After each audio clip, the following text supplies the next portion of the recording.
ME 304 CNC machines and automation unit 1 और सब unit 1.3 का सेकंड पार्ट। यूनिट 1.3 का फर्स्ट पार्ट हम पिछला लेक्चर में कर चुके हैं। अब हम DNC मशीन्स के परिचय के बारे में अब आगे चर्चा करेंगे। देखिए, पिछले लेक्चर में हमने देखा था कि DNC मशीन को दो तरीके से डिवाइड करते हैं या दो प्रकार होते हैं। पहला था वो DNC सिस्टम जिसमें सैटेलाइट कंप्यूटर नहीं होता है, और दूसरा DNC सिस्टम वह था जिसमें कि एक सैटेलाइट कंप्यूटर होता है। पिछली बार भी मैंने बताया था कि सैटेलाइट कंप्यूटर क्या है। DNC के अंदर एक मेन फ्रेम कंप्यूटर से मशीन टूल जुड़ा हुआ रहता है और सारा डाटा, प्रोग्राम, इंफॉर्मेशन वो सब उस सेंट्रल कंप्यूटर के अंदर स्टोर होता है। सेंट्रल कंप्यूटर का वर्कलोड कम करने के लिए अपन central computer, mainframe computer और मशीन टूल के बीच में एक छोटा मिनी कंप्यूटर जिसे सैटेलाइट कंप्यूटर कहते हैं उसको भी लगा देते हैं, और सैटेलाइट कंप्यूटर जो है वो डायरेक्टली जिस मशीन टूल से जुड़ा हुआ है उसको वो गवर्न करता है। देखिए, एक सैटेलाइट कंप्यूटर से आप सारी मशीन्स नहीं जोड़ेंगे। यहाँ समझने वाली बात है, सारी मशीनें ट्रांसमिशन लाइंस के थ्रू मेन फ्रेम कंप्यूटर से जुड़ी होती हैं, और मेन फ्रेम कंप्यूटर का कार्य हल्का करने के लिए कि भाई एक पर्टिकुलर मशीन पे उसको जितना डाटा देना है वो उस मशीन के सैटेलाइट कंप्यूटर को दे देता है।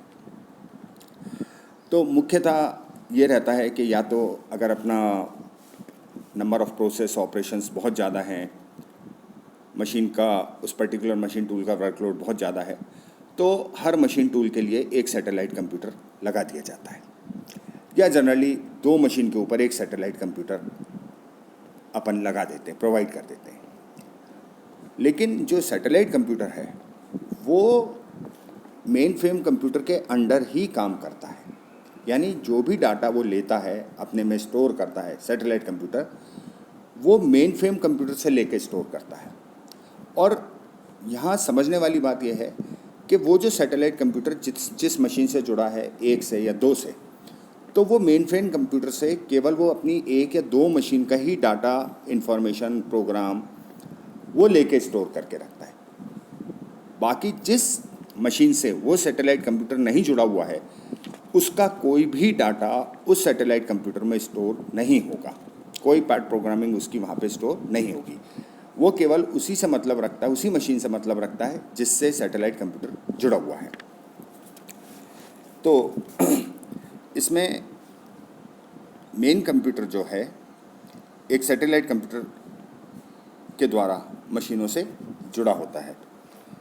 यहाँ पर सारी की सारी पार्ट प्रोग्रामिंग सेंट्रल कंप्यूटर के अंदर स्टोर रहती है, और जिस मशीन को जो कार्य करना होता है, जिस मशीन को जो कार्य करना है, मतलब उस पर्टिकुलर मशीन को जो कार्य करना है उससे रिलेटेड पार्ट प्रोग्रामिंग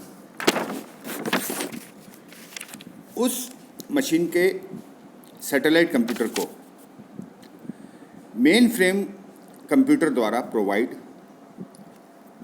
कर दी जाती है। इसमें उस पर्टिकुलर मशीन को उसका सैटेलाइट कंप्यूटर ही गवर्न करता है। देखिए, ये जो फिगर है आपके सामने, इसमें DNC system without satellite computer है। मैं पहले भी इस चीज़ को समझा चुका हूँ कि यहाँ पे आप देखिए कि एक सेंट्रल कंप्यूटर है, उसके साथ बल्क मेमोरी का NC प्रोग्राम है, और वो ट्रांसमिशन लाइन के द्वारा डायरेक्ट हर मशीन टूल से जुड़ा हुआ है।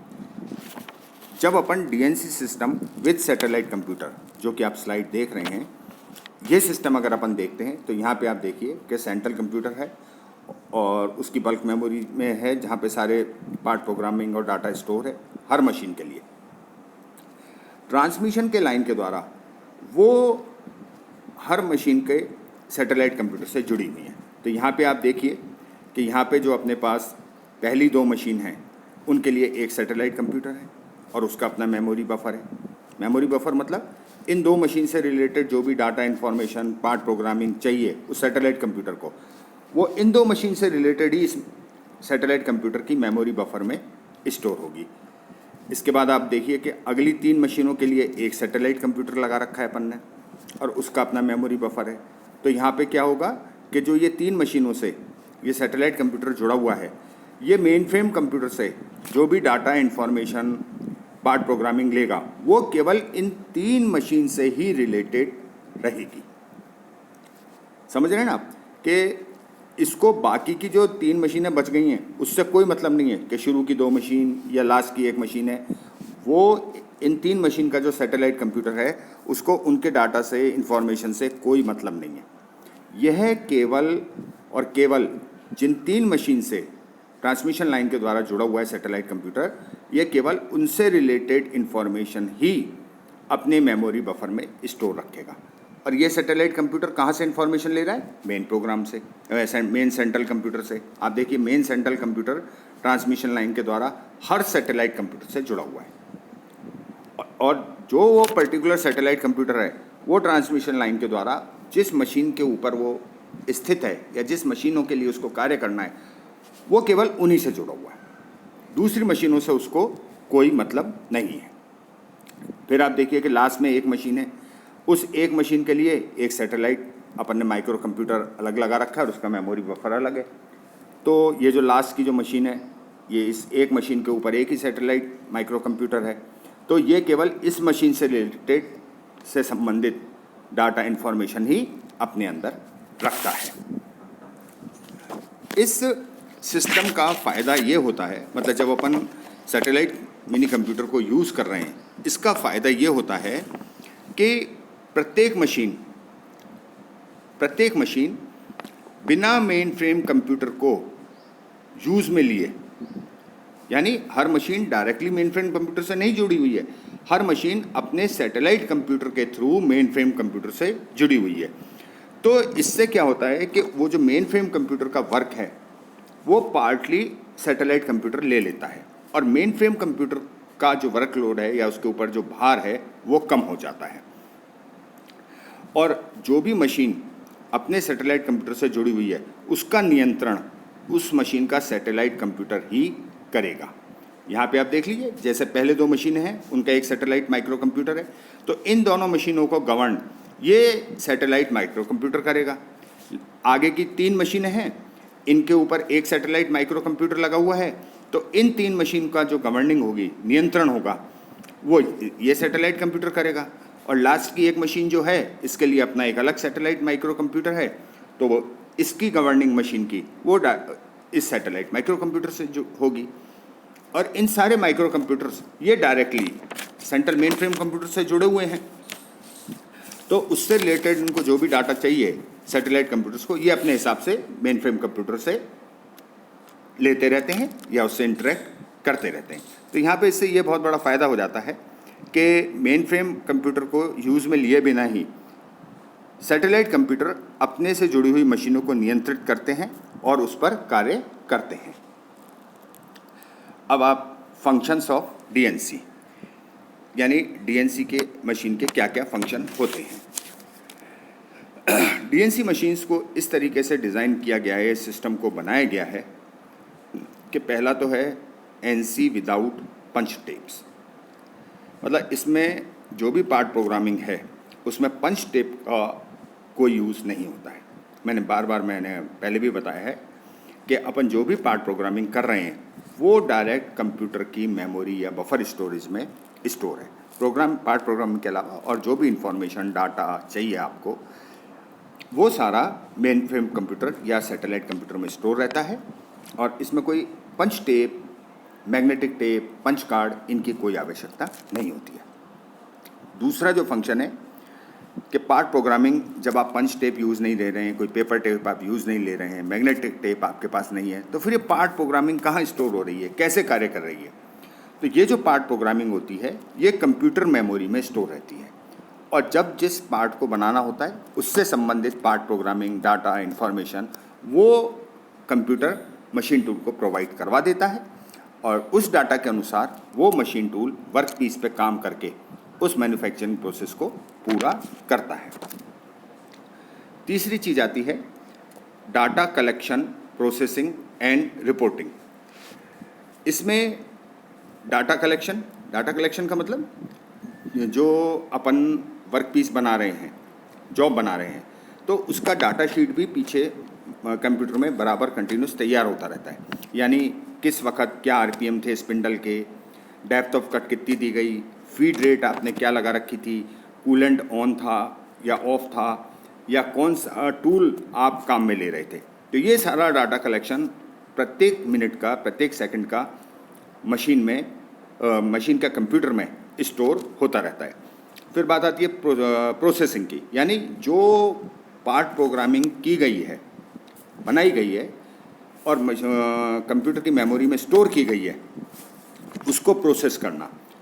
तो बराबर जो प्रोसेसिंग के ऊपर जो कंट्रोल है, नियंत्रण है, वो कंप्यूटर का रहता है।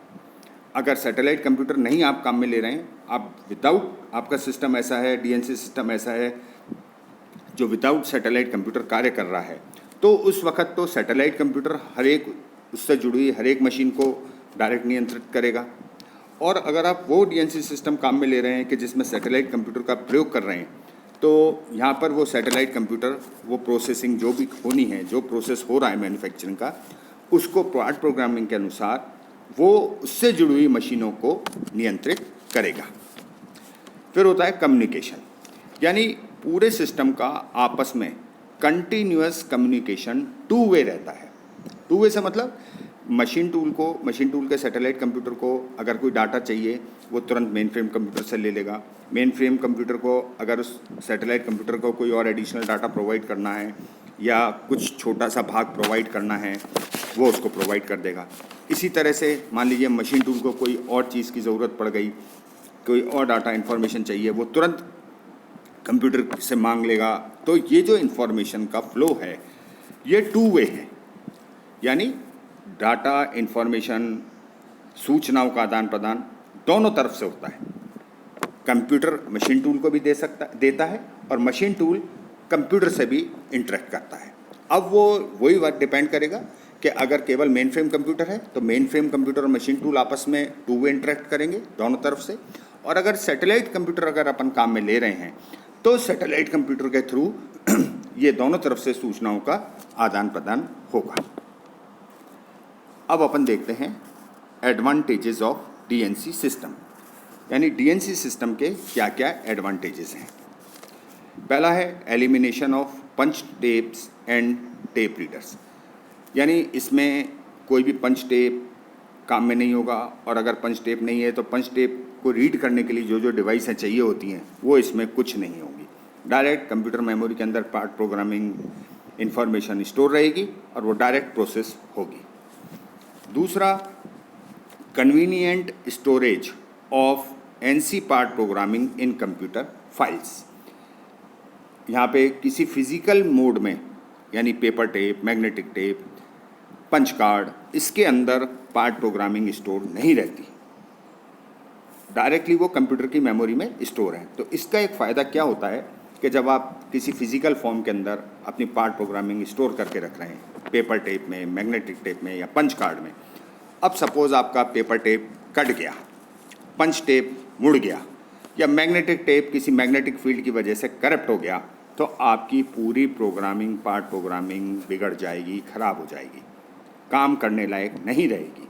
तो उस कंडीशन में आपको फिर वही एक नया पंच टेप, पंच कार्ड या मैग्नेटिक टेप बनाना पड़ेगा उसी पार्ट प्रोग्रामिंग का, और फिर आप उस पर काम कर पाएंगे। तो ये जो चीज़ है ये इसमें नहीं है डीएनसी सिस्टम में, क्योंकि यहाँ क्या हो रहा है कि जो भी पार्ट प्रोग्रामिंग है वो कंप्यूटर की मेमोरी में स्टोर है, सेव है। तो उससे उसका नष्ट होने का, जब तक आप उस पार्ट प्रोग्रामिंग को डिलीट नहीं करेंगे तब तक वो नष्ट नहीं होगी और वो कार्य करती रहेगी। फिर आता है greater computational capability and flexibility. आपके पास पार्ट के लिए आज आपने एक प्रोसेस आप कर रहे हैं, एक वर्क पीस बना रहे हैं, उसके अंदर 3 जगह आपको होल करना है। अब सपोज़ आपके पास अगला पार्ट जो आता है, जॉब आता है, उसके अंदर 3 की जगह 2 ही होल कर लें, तो अब आप अपनी पार्ट प्रोग्रामिंग को पूरा आपको नया बनाने की ज़रूरत नहीं है। पार्ट प्रोग्रामिंग को नया बनाने की ज़रूरत नहीं है। आप जो केवल जो 2 होल चाहिए आपको, उन होल से रिलेटेड आप अपनी पार्ट प्रोग्रामिंग को एडिट कर लीजिए। तीसरे जो होल का जो प्रोसेस है प्रोग्रामिंग का, उसको आप हटा दीजिए। वही पार्ट प्रोग्रामिंग आपकी फिर काम करेगी 2 होल्स के लिए। फिर आता है reporting of shop performance. Shop performance का मतलब कि अपन ने एक दिन में कितने पार्ट बनाए, उसमें कितने रिजेक्ट हुए, या कितने टूल्स लगे, उन टूल की लाइफ क्या चली, एक टूल ने कितने जॉब बनाए। तो ये सारा डाटा भी अपना कंटिन्यूअस कंप्यूटर में सेव होता रहता है। और फिर आता है convenient editing and diagnostic features, यानी वही जो मैं अभी आपको पहले बता रहा था कि अगर आपको आपकी प्रोग्रामिंग के अंदर कोई एडिटिंग करनी है, वो आप बड़ी आसानी से कर सकते हैं कंप्यूटर के ऊपर। और आपको कोई प्रॉब्लम आ गई है तो वहाँ पे डायग्नोस्टिक फीचर्स भी रहते हैं डीएनसी सिस्टम में। वो अपने आप बता देगा कि साहब यहाँ प्रॉब्लम आ रही है, या यहाँ जो है जब आप उसका ड्राई रन करेंगे, जॉब लगाने से पहले जब आप कंप्यूटर पे उसको ड्राई रन की एक फैसिलिटी होती है डीएनसी मशीन्स में, कि आप बिना प्रोसेस को शुरू किए कंप्यूटर की स्क्रीन पे आप देख सकते हैं कि अगर ये प्रोग्राम रन करेंगे तो टूल कैसे कैसे मूव करेगा। अब सपोज़ कहीं पे जाके आपको लग रहा है कि आपने कोई वैल्यू डेप्थ ऑफ कट की या फीड की ज़्यादा दे दी, तो वो जाके कहीं जॉब से टकराएगा, तो वो चीज़ आपको स्क्रीन पर दिख जाएगी। तो उसके हिसाब से जो भी आपको कोऑर्डिनेट्स में चेंज करना है, जेड कोऑर्डिनेट आपको बढ़ाना है या कम करना है, या एक्स कोऑर्डिनेट आपको कम ज़्यादा करना है, आप उसको वहीं पे एडिट करके उसको डायग्नोस कर सकते हैं। तो ये सारा एडवांटेजेस ऑफ डीएनसी सिस्टम था। तो इस तरह से ये पूरा इंट्रोडक्शन टू डीएनसी मशीन या डीएनसी सिस्टम ये अब कंप्लीट होता है। धन्यवाद।